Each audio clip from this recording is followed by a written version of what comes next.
Hi everybody, मैं हूँ डिक्सी Louisiana से और आप सभी का स्वागत करती हूँ अपने पॉडकास्ट में। हर हफ्ते सुनने आना मेरी शरारत भरी कहानियाँ। वादा करती हूँ आपको बहुत मजा आएगा। जानना चाहते हो मेरे माँ बाप मुझसे ये क्यों पूछते हैं, शैतानियाँ क्यों कर रही हो फिर से? अपने खाने की प्लेट में ढेर सारी मार्शमेलो भर देना, कुर्सियों का पहाड़ खड़ा कर देना बिस्किट लेने के लिए, या उनके जूतों को जमीन से चिपका देना ताकि मेरे बर्थडे पर वो काम पर न जाए। और ये सब तब जब मैं सिर्फ 7 साल की थी। 12 साल की होते होते मेरी शैतानियाँ अलग ही लेवल पर पहुँच गई थी। जैसे एक बार मैंने अपने माँ बाप को मना लिया कि मुझे रोज रात को MSc वीडियोस देखने होंगे अपने स्कूल के एक प्रोजेक्ट के लिए। और एक बार मैंने ढेर सारा कचरा अपने पड़ोसी के लॉन में फैला दिया क्योंकि उसने मेरी मॉम से बदतमीजी की थी। मेरी 3 छोटी बहनें थी, ड्रू, डेमी और डकोटा, और सबसे छोटा था मेरा भाई डीन, जिसे मेरी ड्रेसेस पहनना बहुत पसंद था। हर भाई बहन की तरह हम भी छोटी मोटी बातों पर लड़ाइयाँ करते रहते, लेकिन मैं जब भी कोई शैतानी भरा प्लान बनाती हम सब साथ आ जाते। अब वो सारे अच्छे प्लान्स नहीं होते थे, कभी कभी लेने के देने भी पड़ जाते थे। जैसे एक बार हम सबको जबरदस्ती डैड के कंपनी डिनर पर जाना पड़ा। उनकी कंपनी डिजाइनर बैग और शूज इंपोर्ट करके बेचती थी, पर ऐसा तो है नहीं कि हमें कोई फ्री सैंपल्स मिलेंगे। मैं 14 साल की हूँ, मेरा जाना क्यों जरूरी है? मैं 12 साल की हूँ, कोई नहीं चाहता कि मैं जाऊँ। मैं 10 साल की हूँ, अगर मैं गई तो सबको बहुत पछतावा होगा। मैं 8 साल की हूँ, मुझे रिश्वत देनी पड़ेगी। मैं नहीं जा रहा। बदकिस्मती से हम सबको जाना पड़ गया, लेकिन बदले में हमने डिनर कार्ड पर सबके अजीब अजीब नाम लिख दिए, जैसे लुंगी कुमार या डकार महाराजा। ऑफिस में किसी को नहीं पता था कि ये किसने किया है, या ऐसा हमें लगा था। तुम लोगों को जरा सा भी आइडिया है कि मैं कितना शर्मिंदा हुआ हूँ? सबको 1 हफ्ते की सजा मिलती है। क्या? तो इस हफ्ते भर की सजा में मैंने और मेरे भाई बहनों ने एक नया प्लान बनाया, मिर्ची वाली सॉस का प्लान। इसमें हमने अपने पेरेंट्स के टूथब्रश में मिर्ची वाली सॉस लगा दी।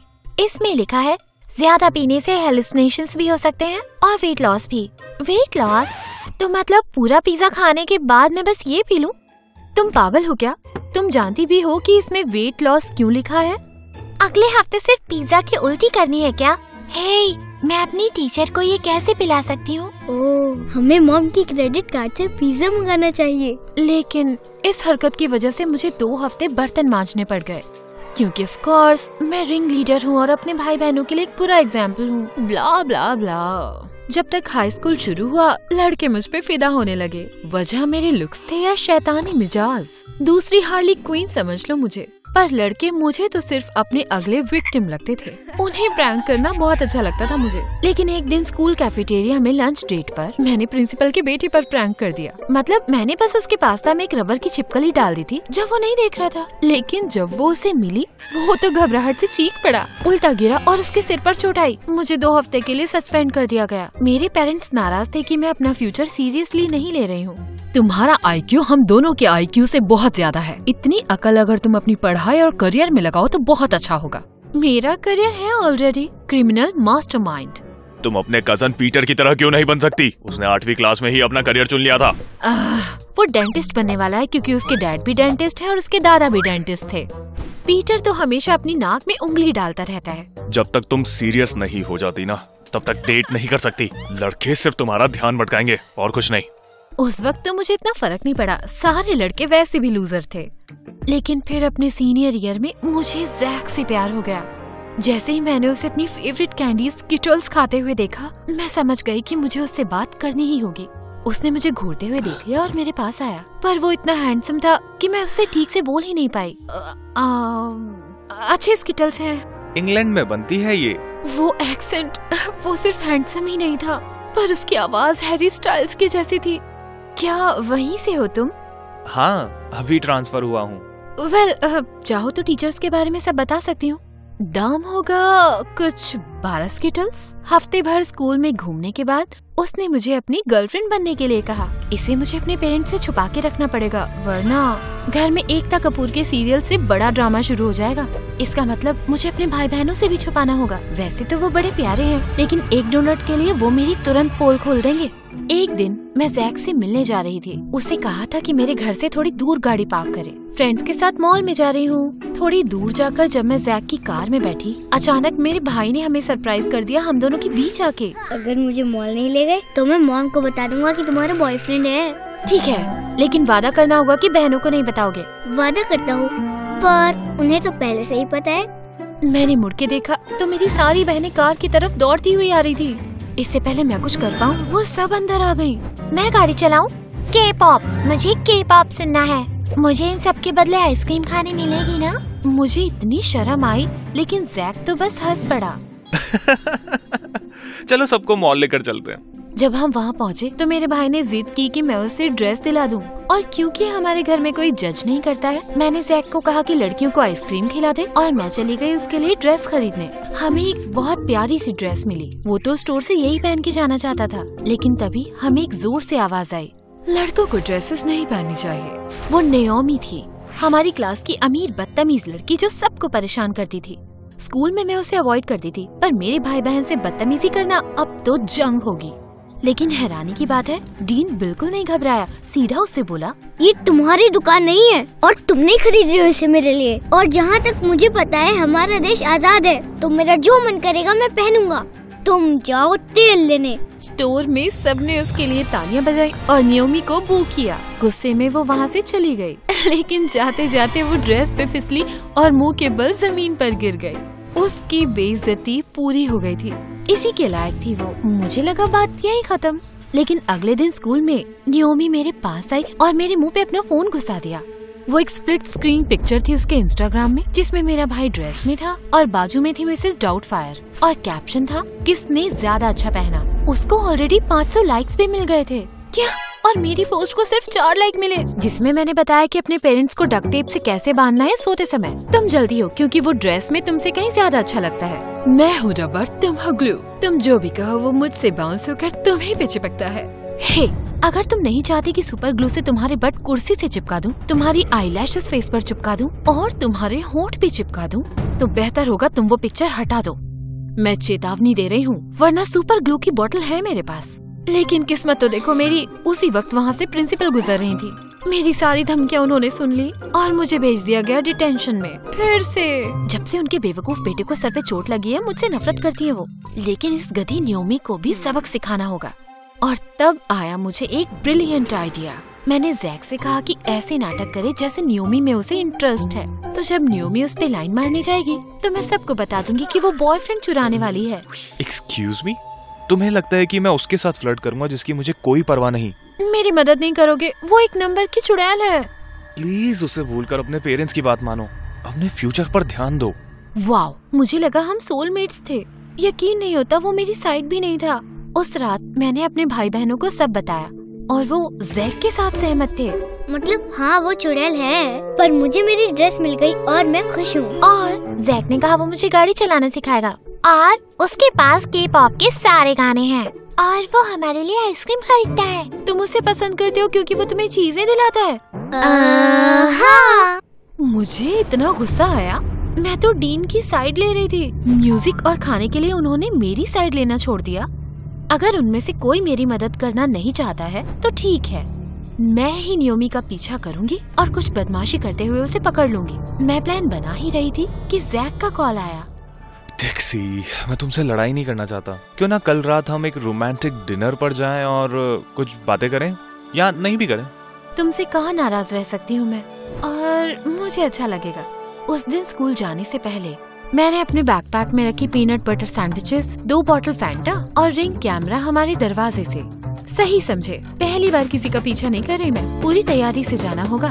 नाओमी का पीछा करना इतना बोरिंग था कि उससे अच्छा तो पेंट को सूखते हुए देख लूं। बस अमीर लड़कियों वाली हरकतें करती थी वो। मैनिक्योर्स करवाती, सेल्फीज पोस्ट करती, लेकिन फिर वो एक बहुत बड़े बुटीक में गई जहाँ सिर्फ अपॉइंटमेंट से ही जा सकते हैं।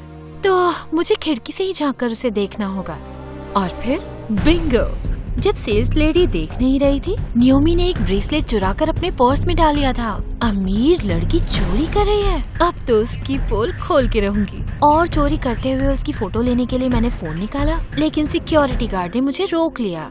निराश हुई लेकिन हार नहीं मानी। उसके बाद उसका घर तक पीछा किया। चोरी करके थकान हो जाती होगी ना, शायद घर जाकर आराम करना होगा उसे, ताकि अगले दिन बच्चों से लॉलीपॉप चुरा सके। मुझे लग रहा था कि मैं उसके बेडरूम विंडो के पास गई हूँ। वहाँ रिंग कैमरा लगा रही थी कि तभी उसका कुत्ता वहाँ आ गया। मेरे पीछे भागते हुए पागलों की तरह भौंक रहा था। मैं तो अपनी जान बचा के भागी। घर पर पूरी रात मैंने कैमरा फीड देखते हुए बिताई, पर वो तो अंदर भी नहीं आए। शायद मैंने गलत बेडरूम में कैमरा लगा दिया। लगता है इस बेडरूम में कभी कोई आता ही नहीं है। वो बोरिंग फीट देखते हुए शायद मेरी आंख लग गई होगी, क्योंकि सुबह नींद खुली तो देखा जैक के हजारों टेक्स्ट आए हुए थे। ओह नो, मैं हमारे प्लान के बारे में भूल गई। मेरे ना आने से वो बहुत नाराज था। जैसे ही मैं स्कूल पहुंची, भागकर उससे माफी मांगने लगी।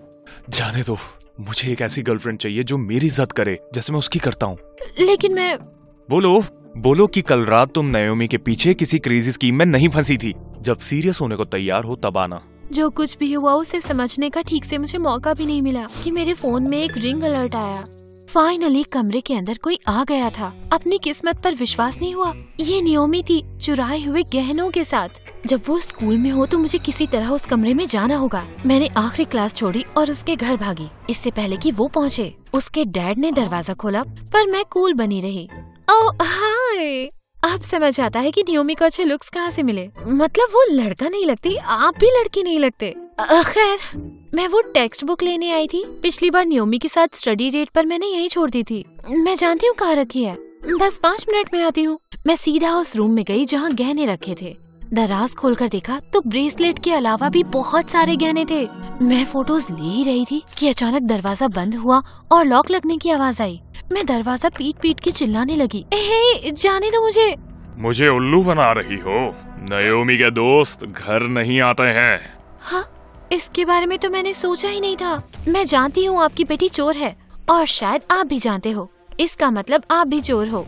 दोनों बाप बेटे की जोड़ी को मैं जेल में भिजवा कर रहूंगी। मैं तुम्हें इस कमरे में तब तक बंद रखूंगा जब तक हम ये शहर छोड़कर नहीं चले जाते हैं। और अगर तुमने मुंह खोला तो तुम जिनसे प्यार करती हो, मैं उन्हें बहुत चोट पहुंचाऊंगा। नहीं, मैं आपको ऐसा नहीं करने दूंगी। मैं खिड़की खोलने की कोशिश में लगी थी कि मुझे दरवाजा खुलने की आवाज आई। खुद का बचाव करने के लिए मैंने एक लैंप उठाया, लेकिन दरवाजा जैक ने खोला। ओह माय गॉड जैक, तुम यहाँ क्या कर रहे हो? लगता है तुम्हारी जान बचा रहा हूँ। नाओमी के डैड से बच के कैसे निकले? मैं अकेले नहीं आया हूँ। और तभी मुझे वो आवाजें आई जिन्हें मैं बचपन से सुनती आ रही हूँ। भागकर मैं गार्डन पहुँची तो देखा मेरे भाई बहन जोर जोर से हंसते हुए नाओमी और उसके डैड को परेशान कर रहे थे, बिल्कुल होम अलोन मूवी जैसे। जल्द ही हमने नाओमी और उसके डैड को बांध लिया। शुक्र है तुम लोग आ गए। पर तुम्हें कैसे पता लगा मैं कहाँ हूँ? अच्छी खबर, हमने रिंग कैमरास की फुटेज को देखा और पुलिस बुला ली। बुरी खबर, लगता है मॉम डैड भी यहाँ आ गए हैं। अच्छी खबर, लगता है हमें नाओमी का कुत्ता रखने मिल जाएगा। बुरी खबर, लगता है ये जैक को तुमसे ज्यादा पसंद करता है। पुलिस ने नाओमी और उसके डैड को गिरफ्तार कर लिया। मेरे पेरेंट्स को राहत मिली कि मैं ठीक हूँ, पर मुझसे बहुत नाराज थे। डिक्सी, तुम इस तरह की हरकतें करना कब बंद करोगी? आप सही हो, आई एम सो सॉरी। मुझे इस तरह की हरकत करके खुद को और आप सभी को खतरे में नहीं डालना चाहिए था। मैं जिम्मेदार बनना चाहती हूँ, सिर्फ अपने लिए नहीं, अपने भाई बहनों के लिए भी। और मैं लॉयर बनूंगी ताकि गुनहगारों को सजा दिला सकूं। एक पागल आदमी ने तुम्हें कमरे में बंद किया और तुमने लाइफ का प्लान बना लिया। शायद तुम्हारे भाई बहनों को भी कमरे में बंद करना चाहिए। हाँ, करना आप। भरोसा करो, हेल्प होगी। जैक के पास जाके मैं उसे सबसे दूर ले गई। जैक, यकीन नहीं होता तुम आए। आना तो था ही, नाराज हुआ तो क्या हुआ, पर तुम्हारी परवाह करता हूँ। मैं अब ये सब नहीं करूँगी और अब मैं बस अपने फ्यूचर पर फोकस करना चाहती हूँ, जिसमें उम्मीद है तुम भी रहोगे। मैंने अपने वादे निभाए। हाई स्कूल में अच्छे मार्क्स से मैं पास हुई, कॉलेज में मेहनत की और ढेर सारा अच्छा टाइम बिताया अपने बॉयफ्रेंड के साथ। मेरी ग्रेजुएशन के कुछ समय के बाद एक शाम जैक मुझे पिक्चर दिखाने ले गया। स्किटल्स खाते खाते अचानक मुझे बैग के अंदर से मिली एक हीरे की अंगूठी। Oh my God! मैंने तुम्हें हैरान कर दिया ना?